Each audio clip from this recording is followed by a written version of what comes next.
الحميد وقوله الحق بسم الله الرحمن الرحيم يا أيها الذين آمنوا اتقوا الله وكونوا مع الصادقين صلوات پڑھنا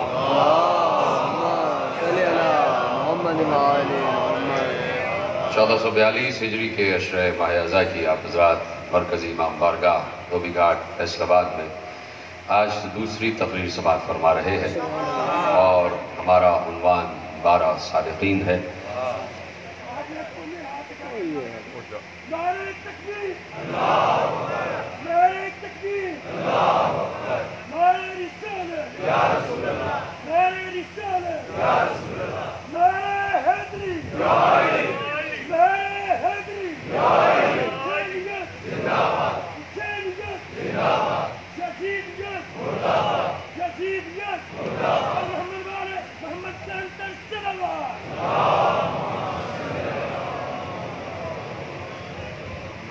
صادقین کے عنوان سے کل سے سلسلہ گفتگو آج دوسرے مرحلے میں داخل ہے اور پروردگار عالم نے بڑی صراحت کے ساتھ قرآن میں بھی اثنا عشر کا لفظ استعمال کر کے دنیا کو بتایا ہے کہ مجھے اس عدد سے کتنی محبت ہے۔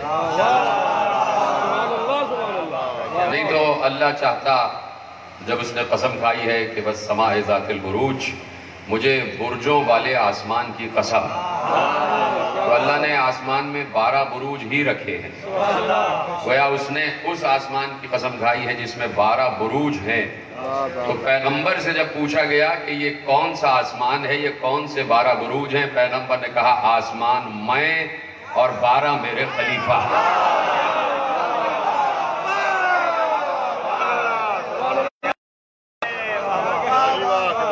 تو دیکھیے 13 بھی ہو سکتے تھے اور 11 بھی برج ہو سکتے تھے، لیکن یہ اللہ کا انتظام ہے کہ اس نے 12 ہی بروج رکھے اور ان بروج کے ذریعے سے اس نے آسمان کو زینت عطا کی۔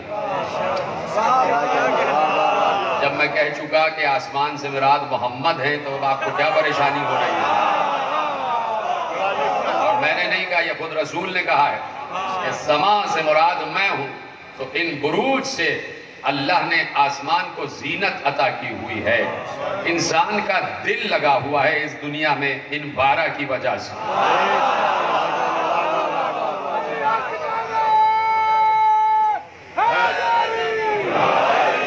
نفس کی آمد و شد ان 12 بروج کی وجہ سے، موسموں کا تغیر و تبدل ان 12 بروج کی وجہ سے، دن کا رات میں بدلنا ان 12 کی وجہ سے، رات کا دن میں تبدیل ہو جانا ان 12 بروج کی وجہ سے، موسم آئے اور گئے ان 12 بروج کی وجہ سے، بارش برسی ان 12 بروج کی وجہ سے، ہوا چلی ان 12 بروج کی وجہ سے۔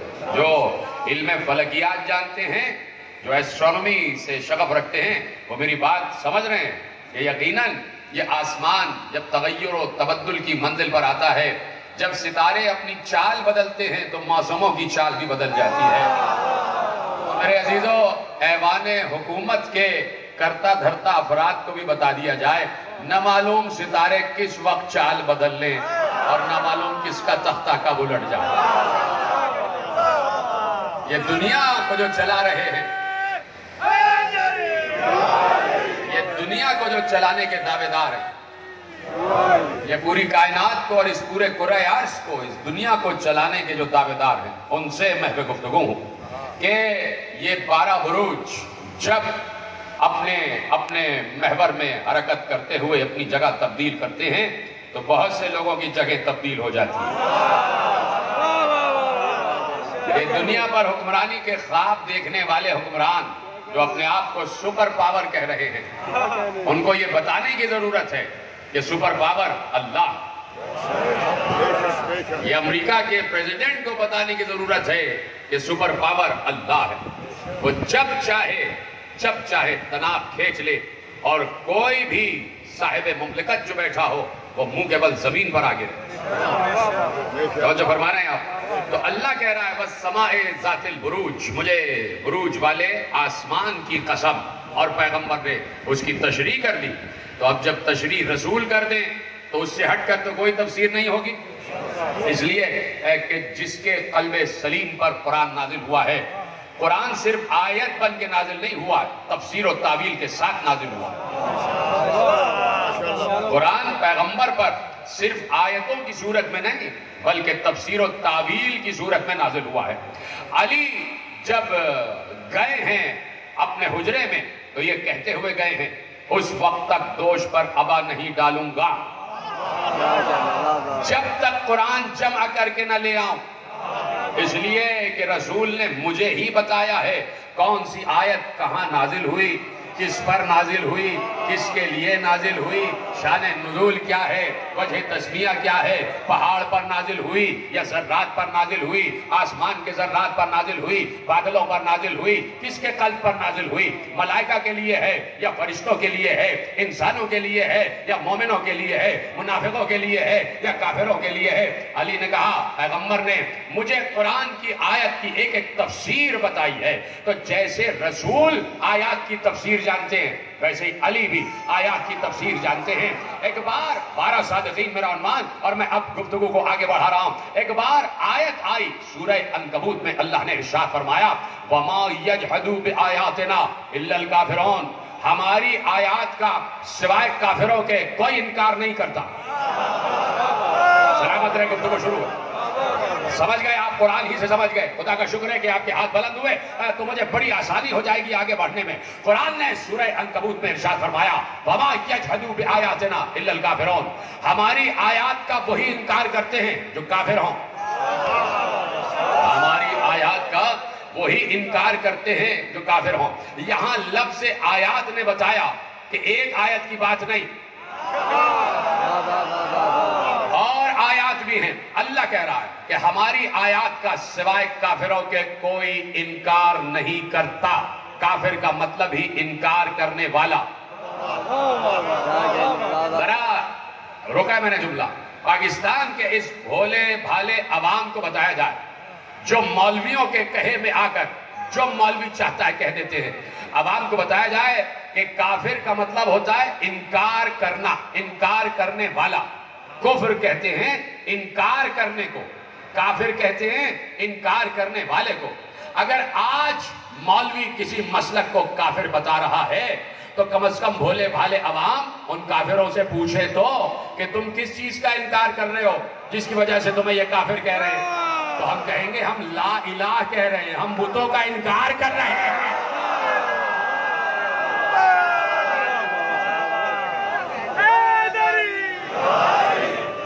اب یہی کہیں گے کہ ہم بتوں کا انکار کر رہے ہیں۔ تو اب انکار کفر اور کافر انکار کرنے والے تو کہہ دیا اللہ نے وَمَا يَجْحَدُوا بِآيَاتِنَا إِلَّا الْكَافِرُونَ، ہماری آیات کا سوائے کافروں کے کوئی انکار نہیں کرتا۔ روک دیا ہے میں نے جملہ، لیکن چاہتا ہوں کہ کچھ چیزیں کل سے متصل ہو کے آپ کے حوالے کروں، اجازت ہے؟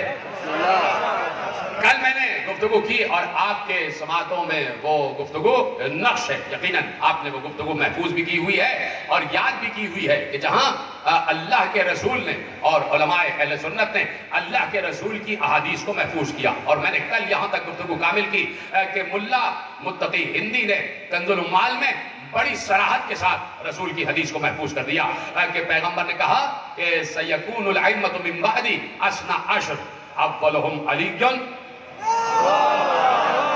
وآخرہم مہدی، ان میں پہلا علی ہوگا اور آخری مہدی ہوگا۔ کنز العمال جا کے پڑھو کہ پیغمبر نے بڑی صراحت کے ساتھ کہا تھا، صراحت کے ساتھ کہا تھا، اس لیے کہ امام حاکم نے اپنے مستدرک میں ایک روایت لکھی اور وہ روایت آپ کے حوالے کر رہا ہوں، جہاں جہاں میرے نوجوان دوست بیٹھے اس روایت کو محفوظ کریں کہ امام حاکم کہتے ہیں کہ پیغمبر مسجد میں تشریف فرما تھے اور ایسے میں ایک یہودی آ گیا۔ یہودی آیا، اس کا مطلب ہے کہ مسجد میں یہودیوں کو آنے کی اجازت تھی۔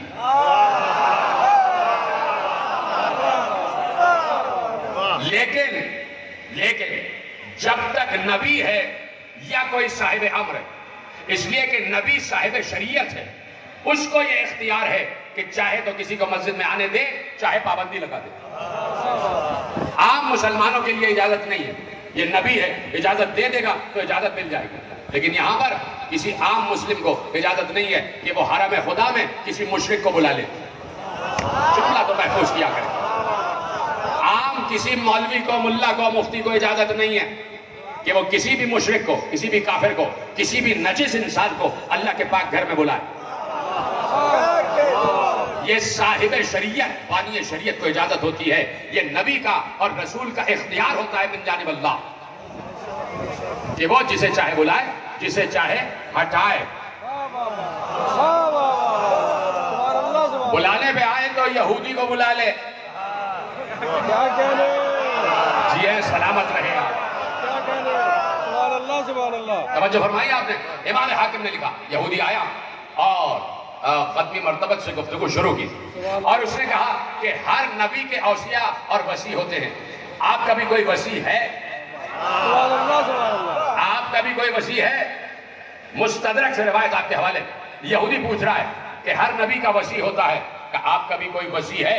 میں یہ روایت نہ پڑھتا اگر صرف میرے گھر کی روایت ہوتی، لیکن میں کیا کروں کہ امام اہل سنت نے اس روایت کو لکھا، اسی روایت آپ کے حوالے۔ آپ کا بھی کوئی وصی ہے؟ یہودی پوچھ رہا ہے رسول سے، آپ کا بھی کوئی وصی ہے؟ پیغمبر نے کہا ایک نہیں 12 ہیں۔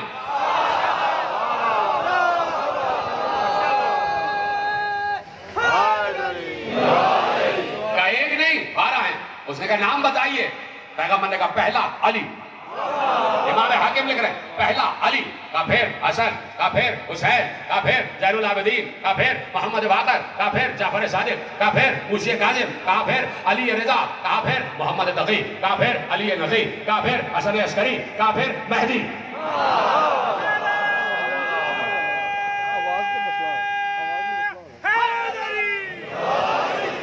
توجہ ہے، پیغمبر نے یکے بعد دیگرے 12 نام گنوائے۔ جب 12 نام، توجہ، جب 12 کے 12 نام گنوا دیے تو امام حاکم کہتے ہیں وہ یہودی بلند ہو گیا، کھڑا ہوا اور کھڑے ہو کے کہتا ہے کہ اے اللہ کے رسول ہاتھ آگے لائیے۔ پیغمبر ہاتھ آگے لائے، اس نے ہاتھوں کو چوما اور کہا اشہد ان لا الہ الا اللہ اشہد انکا رسول اللہ، میں گواہی دیتا ہوں کہ اللہ کے علاوہ کوئی معبود نہیں ہے اور آپ اللہ کے رسول ہیں۔ پیغمبر نے کہا کیوں گواہی دے رہا ہے، کیوں مسلمان ہو گیا؟ مسکراتے ہوئے رسول نے پوچھا کیوں مسلمان ہو گیا، کیوں کلمہ پڑھ رہا ہے؟ کہا جس ترتیب سے آپ نے نام بتائے ایسا ہی توریت میں بھی لکھے ہیں، زبور میں بھی لکھے ہیں۔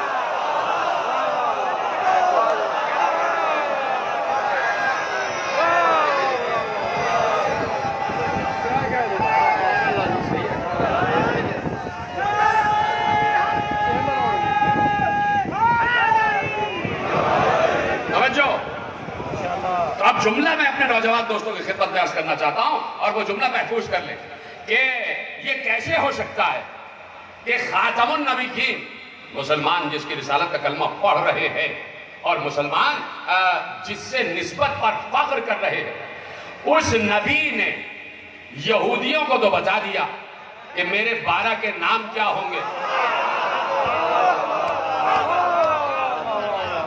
ماشاءاللہ ایک جملہ عرض کروں کہ کہیں ذرا پوچھئے گا، اسی روایت سے امام حاکم ہی سے پوچھ لیجئے گا کہ جب وہ یہودی مسجد نبوی میں آیا ہے تو کیا اس وقت بھی کووڈ-19 پھیلا ہوا تھا کہ کسی کو مسجد میں آنے کی اجازت نہیں تھی؟ کیا صرف رسول اور ایک یہودی ہی تھا، باقی کوئی نہیں تھا؟ یقیناً مسجد نبوی میں تمام اصحاب تشریف فرما تھے جن کے سامنے یہ واقعہ ہو رہا تھا، انہی اصحاب نے تو روایت لکھوائی، انہی اصحاب ہی نے تو روایت لکھوائی۔ تو اسی لیے میں کہتا ہوں اصحاب کا احترام ضروری ہے کہ اصحاب نے روایت لکھوا دی۔ تو اب جملہ یہ ہے کہ یہ عجیب بات ہے کہ رسول یہودی کو تو بتلا دے کہ میرے 12 کون ہوں گے اور اپنی امت کو نہ بتلائے۔ سوچنے والی بات ہے کہ نہیں ہے؟ غور و فکر کرنے والی بات ہے۔ تو اب پیغمبر یہ ہو ہی نہیں سکتا کہ بتا کے نہ جائے۔ یہ ایک روحانی وراثت ہے رسول کی، جس روحانی وراثت کے ذریعے پوری کائنات کا انتظام چل رہا ہے۔ رسول کسی دنیاوی اقتدار کے لیے نہیں آئے. پہلے تو یہ کنفیوژن دور کیا جائے ذہنوں سے کہ رسول کوئی تخت و تاج پر قبضہ کرنے کے لیے آئے اور انہوں نے کوئی سسٹم دے دیا. نہیں، رسول انسان کو جو آئین اللہ نے دیا تھا اس آئین پر عمل کروانے آئے. یہ فکری مجمع میرے سامنے بیٹھا ہے اور مجھے خوشی ہے کہ آپ میرے ایک ایک جملے کو محفوظ کرتے ہیں کہ رسول اس آئین پر. میں نے یہیں پر کسی عشرے میں عرض کیا تھا کہ انسان خود اپنا خالق نہیں ہے. انسان نے خود اپنے کو خلق نہیں کیا. اگر کوئی چیز انسان بناتا ہے، کسی نے کیمرہ بنا لیا، کسی نے سیل فون بنا لیا، کسی نے یہ مائکروفون بنایا، تو اس کو اختیار ہے کہ جو چیز اس نے بنائی ہے اس چیز کو کنٹرول کرنے کے آئین بھی بنائے. اس کو اختیار ہے. جس نے کیمرہ بنایا اس نے ایک کیٹلاگ بھی ساتھ دیا، ایک بکلیٹ ساتھ میں دے دیا، ایک لیفلیٹ ساتھ میں دے دیا، اور اس لیفلیٹ میں اس نے لکھ دیا کہ اس چیز کو کیسے ہینڈل کیا جائے گا، اسے رکھا کیسے جائے گا، کون سے ٹمپریچر پہ رکھا جائے گا، کون سی چیزوں سے دور رکھا جائے گا، کس کس ماحول میں کیا کیا اس کی احتیاطی تدابیر ہے.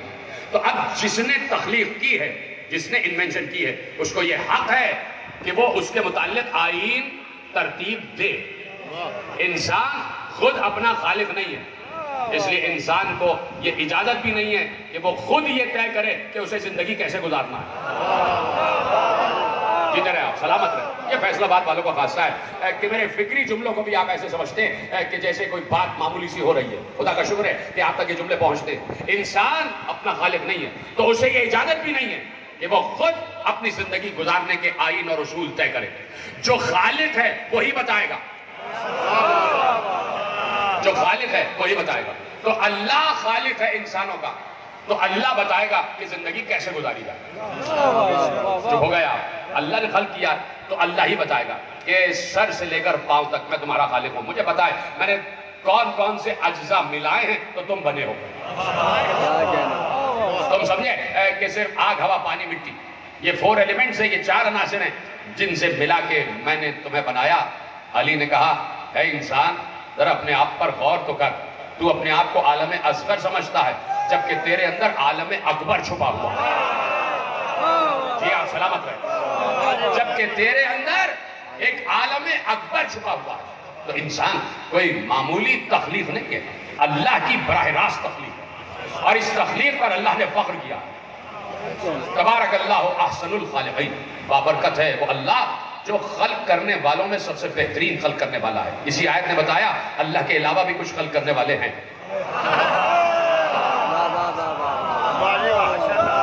تبارک اللہ احسن الخالقین. اللہ نے انسان کو خلق کر کے فخر کیا ہے تو اللہ ہی نے بتایا ہے کہ انسان تجھے کیسے زندگی گزارنا ہے. مثلا میں صرف ایک گوشہ آپ کے حوالے کرتا ہوں، صرف ایک گوشہ، اور وہ گوشہ کیا ہے؟ یہ جو دل ہے نا، دل، اس کا خالق بھی اللہ، اور اس دل کے جذبات کا خالق بھی اللہ ہے. اللہ نے انسان میں جذبات رکھے ہیں، جذبات.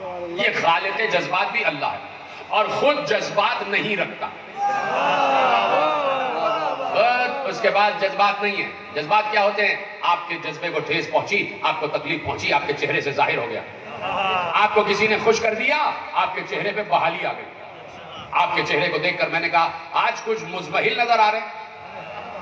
انہوں نے کہا میری تو ابھی آپ سے ملاقات ہوئی، آپ کو کیسے پتا کہ میں غمزدہ ہوں؟ میں نے تو آپ سے کچھ بیان ہی نہیں کیا. میں نے کہا آپ کا چہرہ بتا رہا ہے آپ غمزدہ ہیں.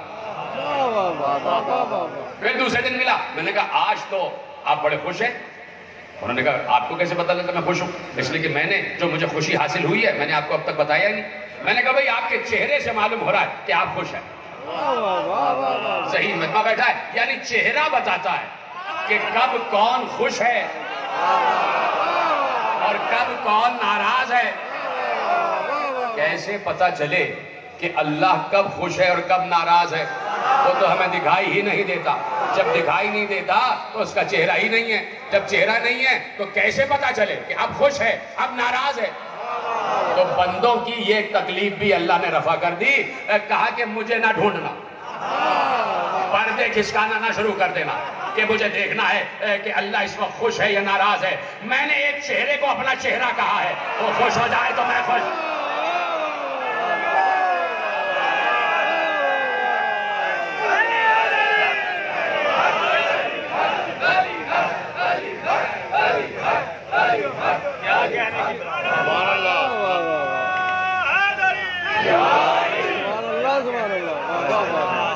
تو وہ خالق جذبات ہے، جذبات اس نے خلق کیے اور انسان کے دل میں اس نے وہ جذبات رکھ دیے۔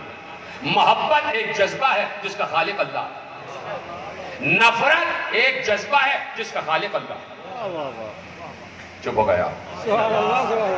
نفرت و محبت کا خالق اللہ، اور اللہ چاہتا ہے محبت کرو، وہی اللہ چاہتا ہے نفرت بھی کرو، وہی اللہ چاہتا ہے کہ نفرت بھی کرو۔ جو اللہ چاہتا ہے کہ محبت کرو، اسی اللہ نے چاہا کہ نفرت بھی کرو۔ اس لیے میں نے کہا کہ جب اللہ نے محبت و نفرت کا جذبہ خلق کیا ہے، خالق محبت و نفرت اللہ ہے، تو اب اللہ ہی یہ طے کرے گا کہ کس سے محبت اور کس سے نفرت۔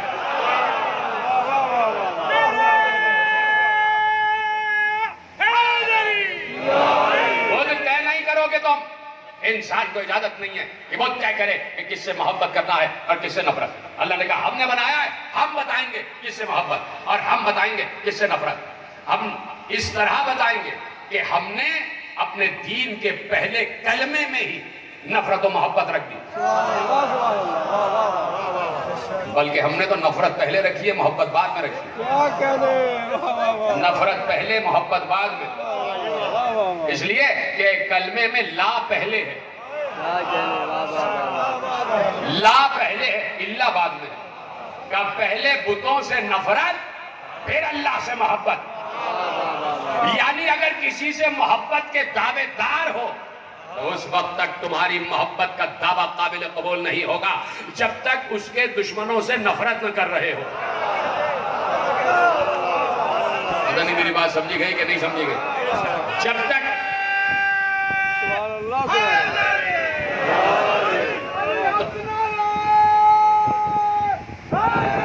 تو اللہ سے صرف محبت نہیں، اللہ کے دشمنوں سے نفرت بھی۔ یہ اللہ خالق ہے، اس اللہ نے پوری کائنات کو تخلیق کر کے، انسان کو تخلیق کر کے آئین دے دیا کہ تمہیں کیسے زندگی گزارنا، تمہیں اٹھنا کیسے، تمہیں بیٹھنا کیسے۔ تم بڑے فریجائل ہو، اتنا مشکل لفظ نہیں ہے، تم بڑے حساس ہو، بڑے نازک ہو، بڑے فریجائل ہو۔ تمہیں ہم نے جنت کے لیے بنایا تھا، جنت سے تمہیں بھیجا گیا، تم یہاں آ گئے عالم کثیف میں۔ تمہیں عادت ہے کہ ہر چیز بغیر مانگے تمہیں مل جائے، لیکن تمہیں یہاں محنت کرنی پڑ رہی ہے۔ تم ہو بڑے فریجائل، تمہیں اب بڑے نازک طریقے سے، اب بڑے یعنی حساس طریقے سے ہینڈل کرنا چاہیے، فریجائل ہو۔ تو اب ہم تمہیں بتائیں گے کہ تم ہینڈل کیسے ہو، تمہیں اٹھنا کیسے ہے ہم بتائیں گے، بیٹھنا کیسے ہے ہم بتائیں گے، کھانا کیسے ہے ہم بتائیں گے، پینا کیسے ہے ہم بتائیں گے، تمہیں سونا کیسے ہے ہم بتائیں گے، تمہیں چلنا کیسے ہے ہم بتائیں گے، تمہیں ایک دوسرے سے کیسے زندگی گزارنا ہے ہم بتائیں گے۔ کتنا کریم ہے اللہ، کتنا شفیق ہے اللہ اپنے بندوں پر۔ اس نے آسانی پیدا کر دی کہ اب تمہیں کوئی افکار بنانے کی ضرورت نہیں ہے، کوئی فارمولے بنانے کی ضرورت نہیں ہے، کوئی ایکویشنز بنانے کی ضرورت نہیں ہے، ہم تمہیں بتا رہے ہیں۔ پورا آئین ہم تمہیں کتاب کی شکل میں دے رہے ہیں، اور اس کتاب کا نام ہے قرآن۔ اور جب تک تمہیں کتاب سمجھ میں نہیں آتی کہ جب تک تم اس کے ساتھ کچھ تصویریں نہ دیکھ لو، اس وقت تک تمہیں کتاب سمجھ میں نہیں آتی جب تک اس کے ساتھ کچھ تصویریں نہ دیکھ لو۔ تو ہم نے 114 سورے سمجھانے کے لیے 14 کو بھیجا،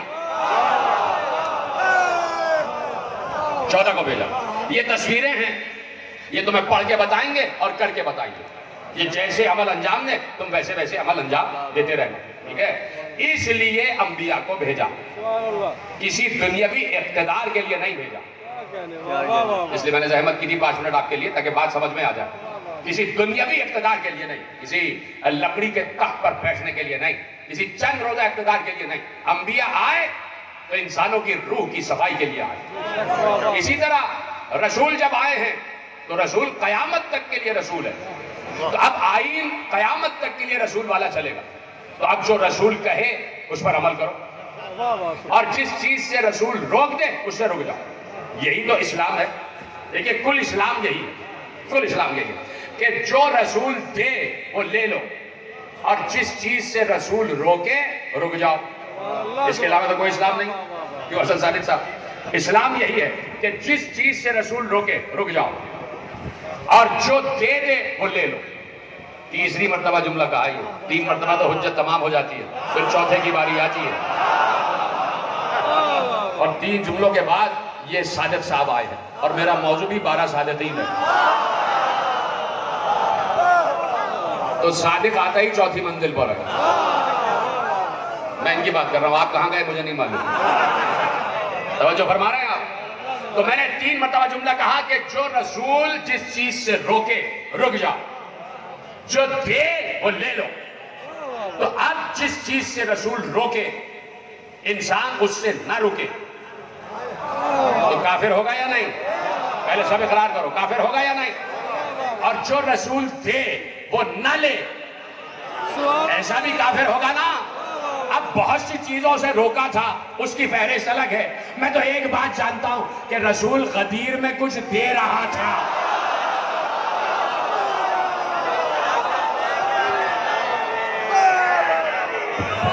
مومنین آخری آدمی تک دونوں ہاتھ اٹھا کے من کنت مولا، جبریل کا مولا، بوزر کا مولا، کمبر کا مولا، دمشق قلندر، دمشق قلندر، نعرہ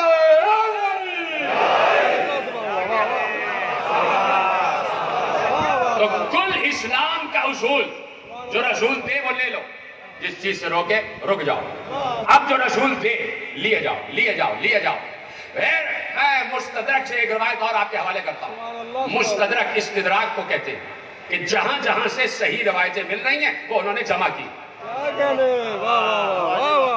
اور ایک کتاب ہمارے یہاں پہ آ گئی مستدرک علی الصحیحین، صحاح میں سے کچھ روایتیں جمع کی گئی ہیں، وہ مستدرک علی الصحیحین ہے۔ اسی طرح امام حاکم نے بھی مستدرک یعنی استدراک کیا کہ جہاں جہاں سے روایتیں صحیح مل گئیں وہ روایتیں انہوں نے جمع کر لی۔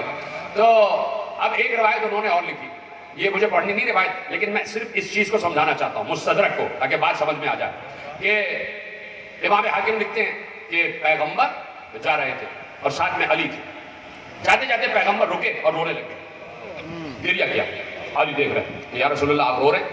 کہا اس لیے رو رہا ہوں کہ میرے بعد تمہیں بہت تکلیف پہنچائی جائے گی، تمہارے خلاف سازشیں ہوں گی، لیکن یہ میرے بعد ہوگا۔ کیا تک روایت آ گئی؟ امام حاکم نے لکھا کہ ھذا حدیث صحیح الاسناد علی شرط الشیخین ولم یخرجاہ۔ ترجمہ کر دوں؟ یہ حدیث سن لی نا آپ نے؟ یہ رسول روئے اور روتے ہوئے کہا یا علی میرے بعد تمہارے خلاف سازشیں ہوں گی لیکن ہوگا میرے بعد۔ میں کہتا ہوں کہ جو میرے گھر کی روایتیں ہوتی ہیں وہ میں کبھی اس عام مجمع میں نہیں پڑھتا، لیکن جب امام اہل سنت لکھ دیں تو بتانا ضروری ہو جاتا ہے، یاد دلانا بزرگوں کو یاد دلانا ضروری ہو جاتا ہے کہ یہ باتیں بھی لکھی ہوئی ہیں۔ تو کیا کہا انہوں نے؟ ھذا حدیث صحیح الاسناد علی شرط الشیخین ولم یخرجاہ۔ انہوں نے کہا یہ حدیث بالکل صحیح ہے، مستند حدیث ہے اور شیخین کی شرائط پر پوری اترتی ہے۔ شیخین کون؟ امام بخاری اور امام مسلم۔ کہا کہ شیخین کی شرائط پر پوری حدیث اترتی ہے، جو شرائط شیخین نے اسناد حدیث کی مقرر کی ہیں، امام حاکم کہتے ہیں ان اسناد پر پوری اترتی ہے روایت، ولم یخرجاہ۔ ہاں لیکن یہ بات الگ ہے کہ شیخین نے اس روایت کو لکھا نہیں ہے۔ بات پہنچ گئی؟ اس کو کہتے ہیں استدراک۔ تو جہاں جہاں سے درک کیا انہوں نے، جو امام مسلم و امام بخاری کی صحیح الاسناد شرائط پر جو جو روایتیں اتری انہوں نے جمع کر لی۔ انہی میں سے ایک روایت آپ کے حوالے کرتا ہوں اگر آپ کی اجازت ہو۔ سب کی اجازت ہے یا نہیں؟ کیا کہا میں نے؟ کہ صحیح الاسناد علی شرط الشیخین، یہ وہ روایتیں ہیں کہ جو امام بخاری اور امام مسلم کی شرائط پر پوری اترتی۔ انہی میں سے ایک روایت کہتے ہیں کہ پیغمبر نے بھری مسجد نبوی تھی، بیٹھے ہوئے تھے اور علی سامنے تھے اور کہا یا علی سرا، جس نے میری اطاعت کی اس نے اللہ کی اطاعت کی، جس نے میری نافرمانی کی اس نے اللہ کی نافرمانی کی۔ روایت تو اب آگے بڑھ رہی ہے کہ یا علی جس نے میری اطاعت کی اس نے اللہ کی اطاعت کی، جس نے میری نافرمانی کی اس نے اللہ کی نافرمانی کی۔ روایت آگے بڑھی، اور یا علی جس نے تمہاری اطاعت کی اس نے میری اطاعت کی، جس نے تمہاری نافرمانی کی، جس نے تمہاری نافرمانی کی اس نے میری نافرمانی کی، اور جس نے میری نافرمانی کی اس نے اللہ کی نافرمانی کی۔ تو اب میں نے کیا کہا؟ جو رسول تھے وہ لے لو، جس سے رک جائے اس سے رک جاؤ، جس سے روکے اس سے رک جاؤ، جو دے وہ لے لو۔ تو اب رسول کی اس حدیث کو ایک اور طریقے سے بھی بیان کیا جا سکتا ہے۔ جب رسول نے کہا یا علی جو تمہاری اطاعت کرے گا وہ میری اطاعت کرے گا، جو تمہاری نافرمانی کرے گا وہ میری نافرمانی کرے گا، وہ رسول یہ کہہ رہے ہیں کہ جو علی دے وہ لے لو، جس چیز سے علی روکے رک جاؤ۔ پیغمبر نے غدیر میں امت کو علی دیا، بات یہاں تک میں نے چھوڑی تھی۔ پیغمبر نے غدیر میں امت کو علی دیا، اپنی روحانی وراثت علی کے حوالے کی کہ جس کا میں مولا اس کا علی مولا۔ تو اب پیغمبر تو چلے گئے، علی موجود ہے۔ جب پیغمبر تھے تو پیغمبر سے پوچھتے کہ آپ کے بعد ولی کون ہوگا، آپ کے بعد آپ کا جانشین کون ہوگا، تو پیغمبر نے کہا علی۔ اب پیغمبر چلے گئے، اب علی سے ہی تو پوچھا جائے گا کہ آپ کے بعد کون ہوگا۔ جو سمجھ گئے تو میرا سلام ہے۔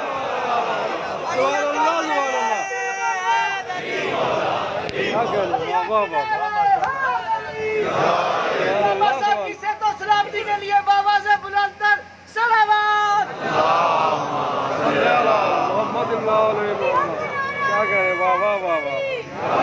یہ پیغمبر کا انتخاب ہے، میرے پاس وقت بہت مختصر ہے، یہ پیغمبر کا انتخاب ہے جسے علی کہتے ہیں۔ بس میرے ساتھ رہنا، یہ انتخاب رسول ہے جسے علی کہتے ہیں، اور انتخاب رسول اپنی طرف سے نہیں ہے، اللہ کی طرف سے۔ اللہ نے کہا کہ آج علی کی ولایت کا اعلان کر دیجئے، تو رسول نے کر دیا اعلان۔ تو علی ہے کون پہلے یہ تو جانو، علی ہے کون کہ جس کو رسول مولا کہہ رہا۔ یہ معمولی جملہ نہیں تھا جسے آپ نے بڑا ضائع کیا ہے۔ وہ علی کون ہے جسے خاتم الانبیاء مولا کہہ رہا ہے؟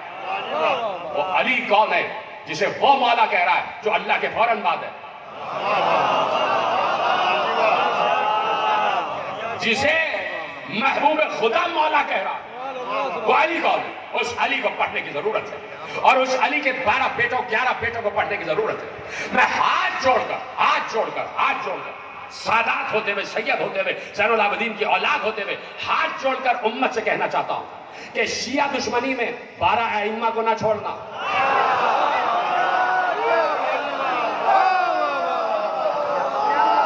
ہوگی آپ سے، آپ کو ہم سے کوئی شکایتیں ہوں گی، وہ ہوتی رہے، بھائیوں میں شکایتیں ہوتی ہیں، یہ محبت کا ثبوت ہے۔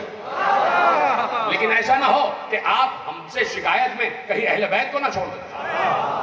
ہم سے آپ شکایتیں کریں لیکن یہ پڑھتے رہیں کہ اہل بیت کون ہے، یہ یاد رکھیں کہ 12 کون ہے، وہ 12 کہ جن کا تذکرہ شواہد النبوہ میں ملا عبد الرحمن جامی نے بھی کیا، مناقب مرتضوی میں ابو صالح کشفی ترمذی سنی اور حنفی نے بھی کیا، مولانا وحید الزمان نے بھی کیا، کل عرض کر چکا، کنز العمال میں ملا متقی ہندی نے بھی کیا، ارجح المطالب میں سلیمان قندوزی نے بھی کیا۔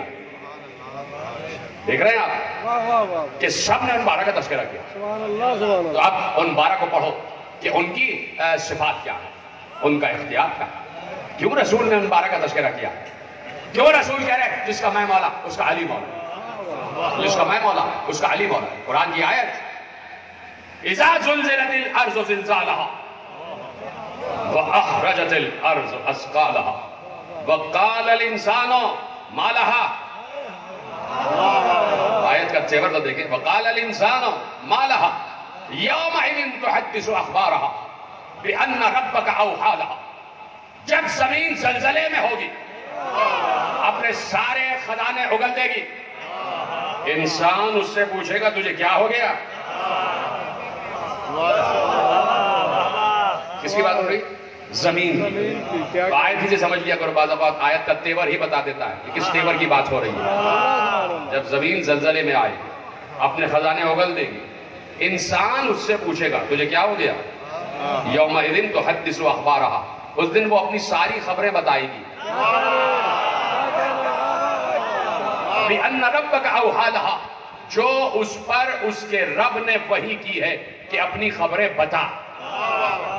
آیت آگے لاؤ، تفسیر لاؤ آیت کی. جب مجھے تفسیر آیت بتائی جائے، تفسیر آیت کی. امام حاکم اور شواہد النبوہ، ملا عبد الرحمن جامی کی کا ذکر آیا تو مجھے یہ روایت یاد آ گئی. شواہد النبوہ ملا عبد الرحمن جامی بہت بڑا نعت گو شاعر بھی ہے اور بہت بڑا سیرت نگار رسول بھی ہے، بہت بڑا تاریخ دان بھی ہے، عالم اہل سنت ملا عبد الرحمن جامی. اور روایت لکھ رہے ہیں، آیت سن لی، اذا زلزلت الارض زلزالها واخرجت الارض اثقالها وقال الانسان ما لها يومئذ تحدث اخبارها بان ربك اوحى لها. جس دن زمین بتائے گی کہ مجھ پر کیا گزری، اور ایسا بتانے کا اللہ نے اسے حکم دیا ہے. ملا عبد الرحمن جامی شواہد النبوہ میں لکھتے ہیں، 12 صادقین میرا عنوان اور پہلے صادق کی بات ہو رہی ہے. ملا عبد الرحمن جامی لکھتے ہیں کہ سیدہ عالمین حضرت فاطمہ زہرا سلام اللہ علیہا، ذات زہرا پہ بلند ترین صلوات پڑھے محمد و آل محمد.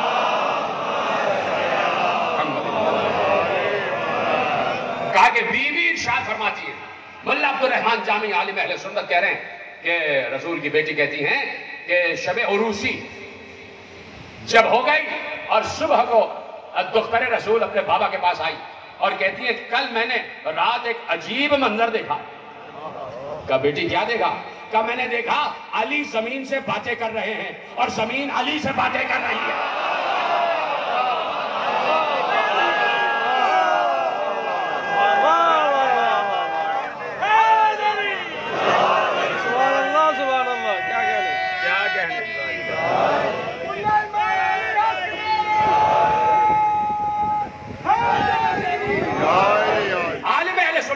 لکھی کہ رسول کی بیٹی نے کہا کہ میں نے رات دیکھا کہ زمین علی سے باتیں کر رہی ہے. رسول آنکھوں میں آنسو، سجدے میں گرے، سجدے سے سر اٹھا کر کہا بیٹی تیرا عقد اس احسن ترین انسان سے ہوا ہے کہ زمین کو اللہ نے حکم دیا ہے جب مشرق و مغرب میں تجھ پر گزرے وہ علی سے بیان کر دے.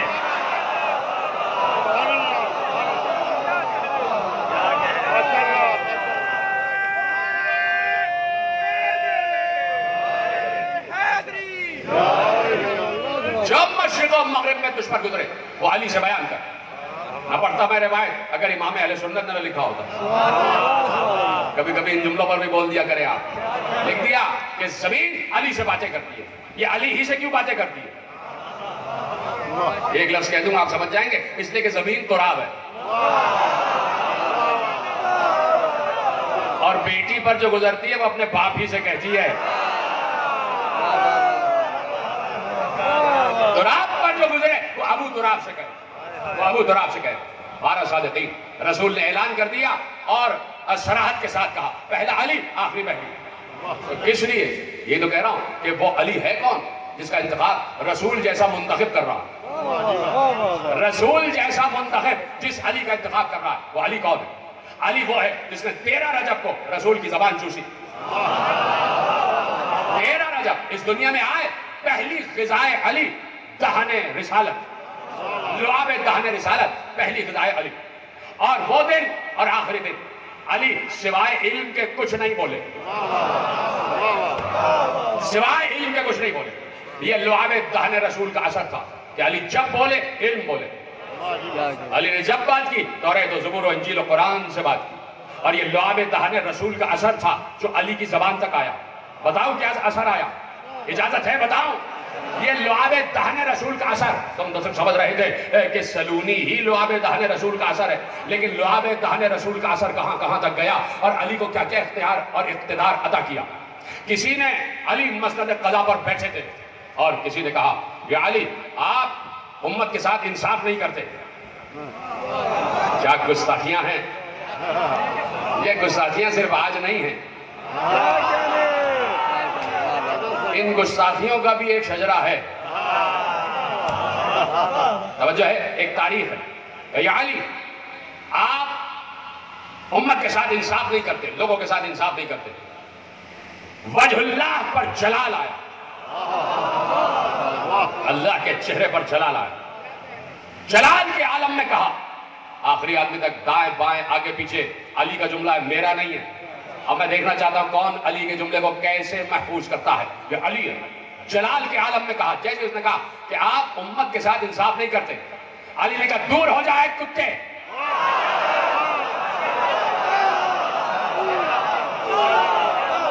انسان تھا، علی نے کہا تو ہو گیا۔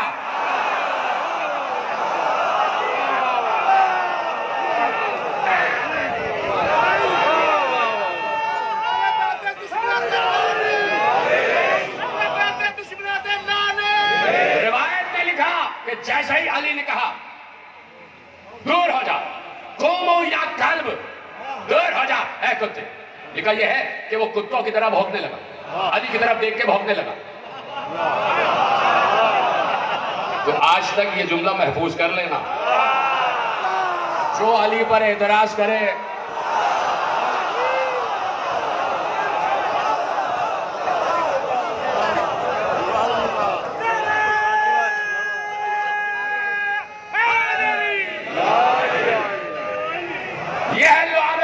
رسول کا اثر کہ علی کی زبان کن ہو گئی۔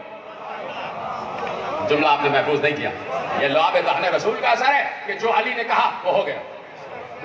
یہ علی کا انکار نہیں ہوگا، یہ رسول کا انکار ہے۔ اور اگر اس علی کی فضیلت کا اقرار کیا تو گویا رسول کا اقرار کیا۔ یہ فضائل رسول پڑھ رہا ہوں کہ رسول نے اگر 12 کا انتخاب کیا ہے تو سوچ سمجھ کے کیا ہے، یہ امت کا انتخاب نہیں ہے، رسول امت کا انتخاب ہے، نبی امت کا انتخاب ہے، اللہ کے رسول کا انتخاب ہے، اللہ کے کہنے سے انتخاب ہے۔ تو اب یہ جو لعاب دہن رسول کا اثر ہے وہ علی کی زبان تک منتقل ہوا، اور علی جو کہہ رہے ہیں وہ ہو رہا، جو کہہ رہے ہیں وہ ہو رہا۔ تو یہ اثر صرف علی تک ہی نہ رہا، 15 رمضان کو علی کا ایک بیٹا بھی آیا،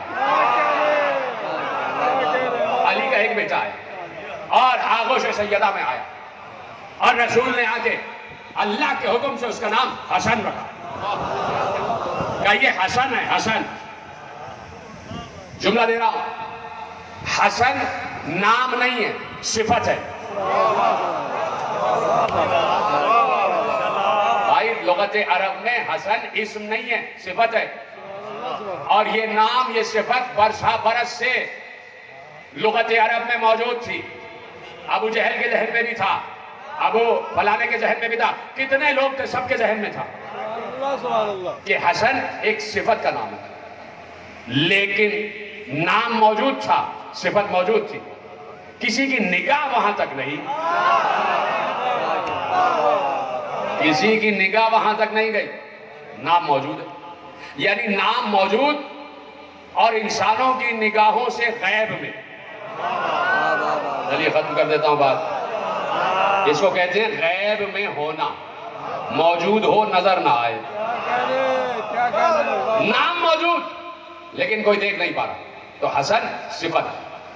تو پہلے نام رکھے جاتے تھے، لیکن یہ واحد بچہ پیدا ہوا جس کا نام ہی صفت اور صفت ہی نام، اس لیے صفت کو نام بنا دیا۔ کہ ہمارے یہاں طریقہ یہ ہے کہ بچہ پیدا ہوا، نام رکھ دیا عالم، بڑے ہو کے جاہل، نام رکھ دیا وکیل، بڑے ہو کے چور۔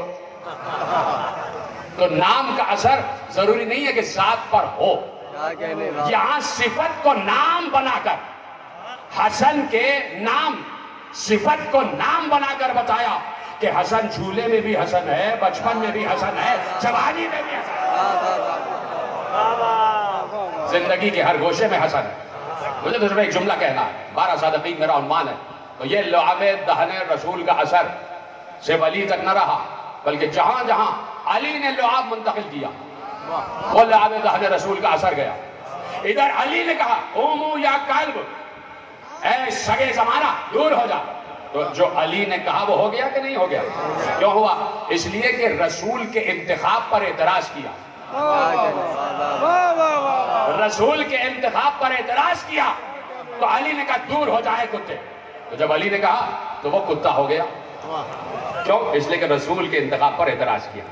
حسن مصطفیٰ بیٹھے ہیں، جوانی کا عالم ہے، اور ایک بار اپنی فضیلت پڑھ رہے ہیں۔ ہم وہ ہے کہ جو شام کو روم بنا دے، روم کو شام بنا دے، دن کو رات بنا دے، رات کو دن بنا دے۔ اپنی فضیلت پڑھ رہے تھے، ایک شخص نے کھڑے ہو کے کہا یہ معاملات تو سنبھل نہیں رہے اور آپ آسمان و زمین کی باتیں کر رہے ہیں۔ حسن نے دیکھ کر کہا اے عورت، تو مردوں کے مجمع میں کہاں سے آ گئی؟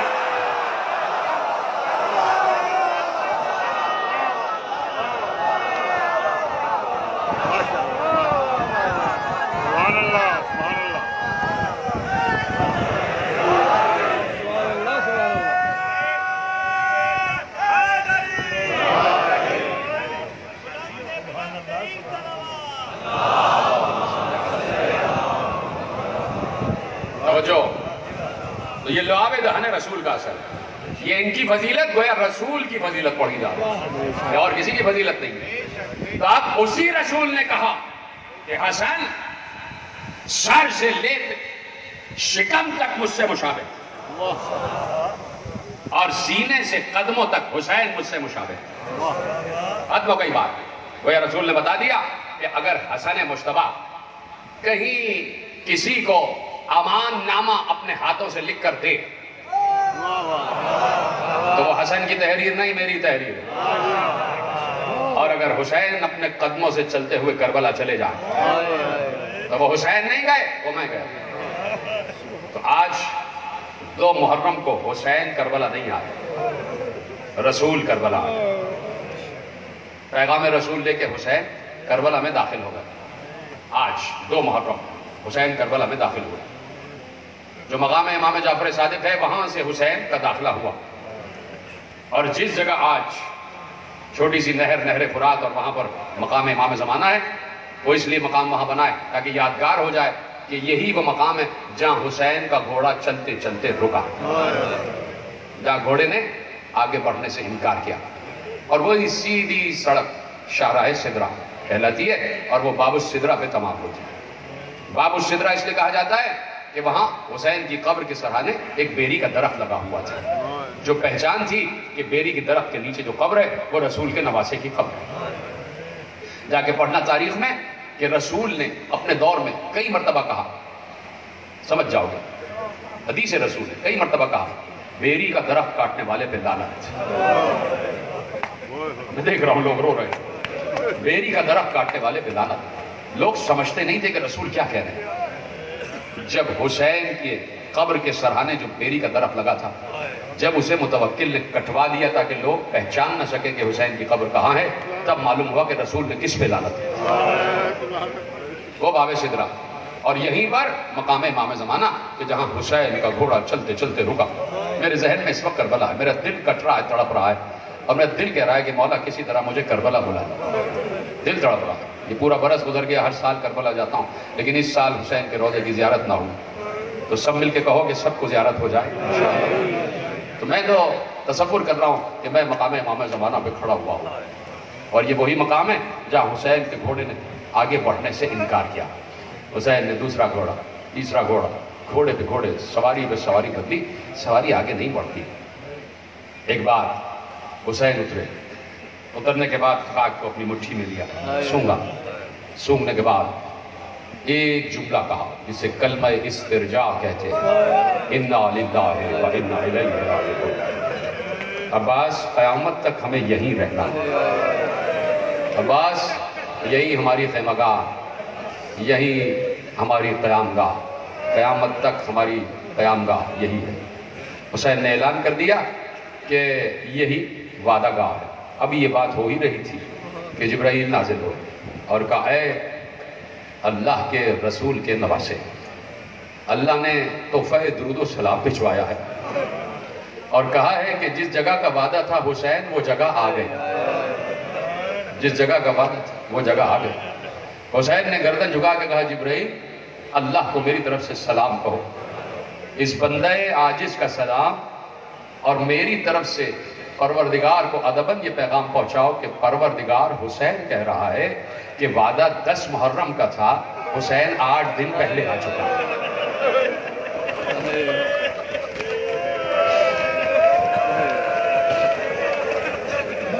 حسین 8 دن پہلے آ چکا ہے، اپنا وعدہ حسین کو یاد ہے۔ میرے عزیزو حسین کو وعدہ یاد ہے، تم بتاؤ تمہیں اپنا وعدہ یاد ہے؟ تم سب کو اپنا وعدہ یاد ہے؟ تم نے عالم ارواح میں یہی وعدہ کیا تھا نا کہ میں فاطمہ کے لال پر گریا کروں۔ اپنا وعدہ نہ بھولنا، اپنا وعدہ نہ بھولنا۔ تم یہی کہتے ہو نا جب زیارت بارشہ پڑھتے ہو، یا لیتنی کنا معکم، اے کاش ہم آپ کے ساتھ ہوتے۔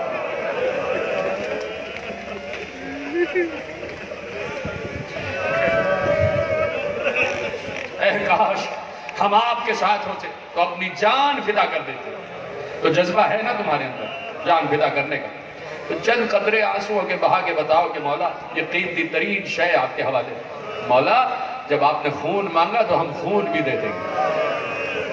یہ سبق سیکھو اصحاب حسین سے، ناصران حسین سے، کہ آج تک جب قبر حسین پر جاتے ہو، جب سلام کرتے ہو تو ایک بار مڑتے ہو جانے جہاں گنج شہیدہ میں حسین کے اصحاب سو رہے ہیں، اور آواز دیتے ہو السلام علیکم یا اولیاء اللہ و ابداہ، یا اسفیاء اللہ و ابداہ، یا انصار دین اللہ، یا انصار رسول اللہ، یا انصار امیر المؤمنین، اور پھر کیا کہتے ہو السلام علیکم یا انصار فاطمہ الزہراء، اے زہرہ کے انصار تم پر سلام، اے رسول کے انصار تم پر سلام، اے علی کے انصار تم پر سلام، تم نے حق نصرت ادا کر دیا، اے اصحاب حسین تم نے حق نصرت ادا کر دیا۔ سلام ہو حبیب ابن مظاہر پر، سلام ہو مسلم ابن اوسجہ پر، سلام ہو حر ابن یزید ریاحی پر، سلام ہو ہلال ابن نافع بجلی پر، سلام ہو عابس ابن حبیب شاکری پر، سلام ہو جناب سعید پر، جتنے اصحاب ہیں سب پر سلام۔ حبیب بیٹھے ہوئے ہیں اور ایسے میں تقل بار ہوتا ہے، کھانا رکھا ہوا ہے، ابھی پہلا لقمہ دہن میں رکھا ہے، کہ لکھا یہ ہے کہ لقمہ گلے میں پھنس گیا، گلوگیر ہو گیا۔ جیسے ہی گلوگیر ہوا، حبیب نے اپنی زوجہ سے کہا ایسا معلوم ہوتا ہے جیسے کوئی قاصد آنے والا ہے، جیسے کوئی پیغام لے کے آنے والا ہے۔ ابھی یہ کہا ہی تھا کہ دروازے پہ دق الباب ہوا، کسی نے دروازے پہ دستک دی۔ حبیب نے پوچھا کون ہے؟ باہر سے آواز آئی انا قاصد الحسین، میں حسین کا قاصد۔ حبیب نے جیسے ہی سنا میرے آقا کا قاصد آیا ہے، وہیں کھانے کو چھوڑا، نہ نالین پاؤں میں پہنی نہ سر پہ امامہ پہنا، تیزی سے دوڑتے ہوئے گئے، دروازے کو کھولا، کہا کیسے آنا ہوا؟ کہا حسین نے آپ کی خدمت میں ایک خط بھیجا ہے۔ حبیب نے خط لیا، خط کھولا، خط پڑھا، آنکھوں سے آنسو جاری ہو گئے، رو رہے تھے، حبیب رو رہے تھے۔ لکھا تھا اے حبیب ہم کربلا پہنچ چکے ہیں، حبیب میں تنہا نہیں ہوں، میرے ساتھ میرے اہل حرم بھی ہیں، حبیب اتنی جلدی کرنا پہنچنے میں کہیں ایسا نہ ہو کہ تم پہنچو اور میرا سر کٹ چکا ہو۔ مرد فقی حبیب کے نام، یہ حسین نے کہا رجل فقی حبیب کے نام۔ حبیب نے رو رو کے خط کو پڑھا، خط کو بند کر دیا، واپس آئے، زوجہ نے پوچھا کس کا قاصد تھا؟ کہا آقا حسین کا قاصد تھا۔ کہا کیوں آیا تھا؟ کہا خط بھیجا ہے۔ کہا کس لیے؟ کہا حسین کربلا آ گئے۔ ذرا اپنے آپ پر بھی تو سوچا کرو، میں جب یہ مسائل پڑھتا ہوں خود اپنے کو اس مقام پر رکھتا ہوں کہ اگر آج 1442 ہجری میں حسین ہوں اور حسین کہیں کربلا میں گھیر لیے جائیں اور تمہیں پکارا جائے تو کیا تم ایسے ہی بیٹھے ہو؟ یہ آج پکار ہے حسین کی تم سب کے لیے۔ جب بھی حبیب کا یہ خط پڑھا جاتا ہے سمجھ لو تمہیں بلایا جا رہا ہے، تو رو رو کے حسین کو لبیک کہا کرو، مولا ہم حاضر ہیں، مولا ہم حاضر ہیں۔ زوجہ نے کہا کیا ہے؟ کہا حسین کربلا آ گئے۔ کہا اچھا میرا آقا حسین کربلا آ گیا؟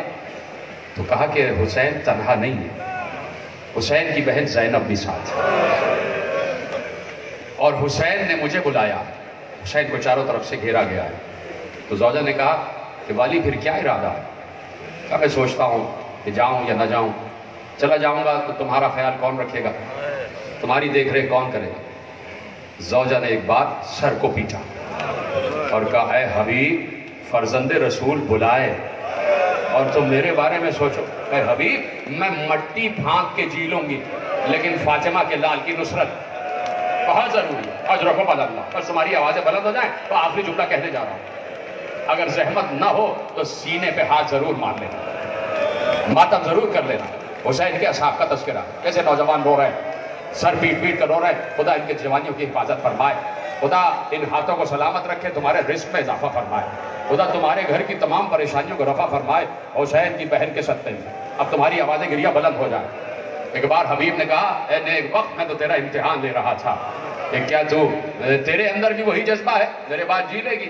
تو آج امتحان میرا بھی اور تمہارا بھی ہے کہ اگر فرزند رسول بلائے تو کیا اپنے گھر والوں کے لیے سوچو گے یا حسین کے گھر والوں کے لیے سوچو گے.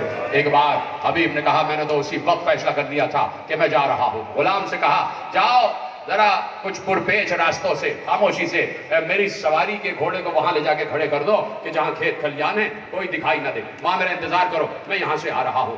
حبیب کا غلام حبیب کی سواری کو لے کے کھیتوں میں جا کے بیچ میں کھڑے ہو گیا. ادھر حبیب تیاری کر رہے تھے, حبیب کو وہاں پہنچنے میں دیر ہوئی, غلام کے پاس سواری کے پاس پہنچنے میں دیر ہوئی. ادھر غلام اپنے آقا کے گھوڑے کے پورے جسم پر مالش کر رہا تھا, اس کے ہاتھ پاؤں دبا رہا تھا اور ہاتھ پاؤں دبا دبا کے کہہ رہا تھا, اے میرے مالک کی سواری کے گھوڑے, اگر میرا مالک نہ آیا تو میں تجھ سے وعدہ کرتا ہوں میں تجھ پر سوار ہو کر حسین کی نصرت کروں. یہ غلام جملہ کہہ رہا تھا کہ حبیب آ گئے. حبیب نے یہ جملہ سنا, منہ پہ تماچے مار کر کہا, ارے فرزند رسول پر یہ وقت آ گیا, فرزند رسول پر یہ وقت آ گیا. گھوڑے پر بیٹھے حسین کی خدمت میں پہنچ گئے. ادھر حسین تمام علم اکٹھا کر رہے ہیں, کہا یہ تمہارے لیے, یہ تمہارے لیے, یہ میمنے کا علم, یہ میسرے کا علم. ایک علم حسین نے الگ رکھ دیا. اصحاب نے پوچھا, مولا یہ کس کے لیے ہے؟ کہا اس کا اٹھانے والا بس ابھی آیا ہی چاہتا ہے, ابھی آیا ہی چاہتا ہے. جیسے یہ کہا تھا سامنے سے گرد اڑتی ہوئی دیکھی, سب نے اللہ اکبر کا نعرہ بلند کیا, حبیب آ گئے, حبیب آ گئے. چاروں طرف سے اصحاب نے حبیب کو گھیر لیا اور گھیرنے کے بعد مبارکبادی کا شور بلند ہوا. یہ شور بی بی زینب کے کان تک پہنچا. کہا فضہ کون آ گیا؟ کہا حبیب آ گئے. کہا جاؤ حبیب سے کہنا علی کی بیٹی سلام کہہ رہی ہے. سن لیا جملہ تم نے؟ آخری جملے پڑھنے جا رہا ہوں. جب پہلا ناصر گھوڑے سے نیچے آیا ہے اس کا نام ہے مسلم ابن اوسجا. حسین تنہا گئے, مسلم کے لاشے کو اٹھایا, ابھی آخری دم باقی ہے, آخری جملے پڑھنے جا رہا ہوں. اور لا کے مقتل میں لاشے کو لٹایا, حسین دو زانو ہو کے بیٹھ گئے. ابن اوسجا کے سر کو اٹھا کر اپنے زانو پر حسین نے رکھا. ابن اوسجا کے بالوں کو صاف کر رہے ہیں, اس کے چہرے کو صاف کر رہے ہیں. ایک بار حبیب سرہانے کھڑے تھے, کہا ابن اوسجا, مسلم ابن اوسجا, کچھ دیر بعد ہم بھی تم سے ملنے والے ہیں, لیکن شریعت کے قانون کے تحت جاتے جاتے اگر اپنے گھر والوں کے لیے کوئی وصیت کرنا چاہو تو مجھے وصیت کر دو, کیونکہ میں بھی تم سے ملحق ہونے والا ہوں. اب خدا کی قسم اس لیے کہہ رہا ہوں کہ سلام ہو اصحاب حسین پر. جاتے جاتے جیسے ہی حبیب نے پوچھا مسلم کوئی وصیت ہے, تو راوی کہتا ہے ایک بار ابن اوسجا نے کپ کپاتی ہوئی انگشتری شہادت کو اٹھایا اور اٹھانے کے بعد حسین کی طرف اشارہ کر کے کہا, حبیب میرے بعد میرے مظلوم آقا کا خیال کرنا. ختم ہو گئی بات. ابھی یہ جملہ کہا تھا کہ مسلم کی روح پرواز کر گئی. حسین نے آنکھ بند کی, دیکھا خیمہ گاہ سے ایک 9 برس کا بچہ باہر آیا, اس کے ہاتھ میں تلوار تھی. وہ بچہ تیزی سے میدان جنگ کی طرف چلا. حسین نے کہا عباس اس بچے کو پکڑ کے لاؤ, ایسا نہ ہو گھوڑوں کی ٹاپوں میں آ جائے. عباس آگے بڑھے, اس بچے کو گود میں اٹھایا. وہ بچہ مچل رہا تھا, آقا مجھے جانے دو, آقا مجھے جانے دو. حسین نے کہا لاؤ بچے کو میری گود میں بٹھاؤ. بچے کو اپنی گود میں بٹھایا, رخسار چوم کر کہا کس کے بیٹے ہو, کس کے بیٹے ہو؟ بچے نے رو کر کہا یہ جس کا لاشا آپ کے سامنے پڑا ہے, میں مسلم ابن اوسجا کا بیٹا ہوں. حسین نے چیخ کر کہا بیٹے تمہاری ماں کے لیے تمہارے باپ کا ہی غم کب تھا کہ تم بھی میدان میں جا رہے ہو. بیٹے نے کہا آقا اسی ماں نے تلوار لگا کے بھیجا, جاؤ فاطمہ کے لال پر قربان.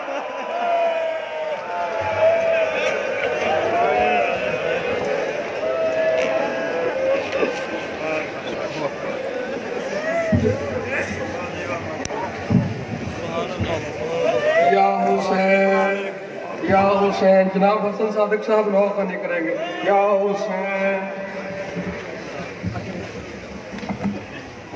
یا حسین, یا حسین, یا حسین یا حسین یا حسین یا حسین ہلکا بنائیں جی ہلکا بنائیں یا حسین یا حسین یا حسین یا یہ مسلمان و رسول پاک کا فرمان ہے یہ مسلمان و رسول پاک کا فرمان ہے یہ مسلمان و رسول پاک کا فرمان ہے یہ مسلمان و رسول پاک کا فرمان ہے یہ مسلمان و رسول پاک کا فرمان ہے یہ مسلمان و رسول پاک کا کیمرے والے سائڈ پہ ہو جائیں کیمرے والے سائڈ پہ نام مولا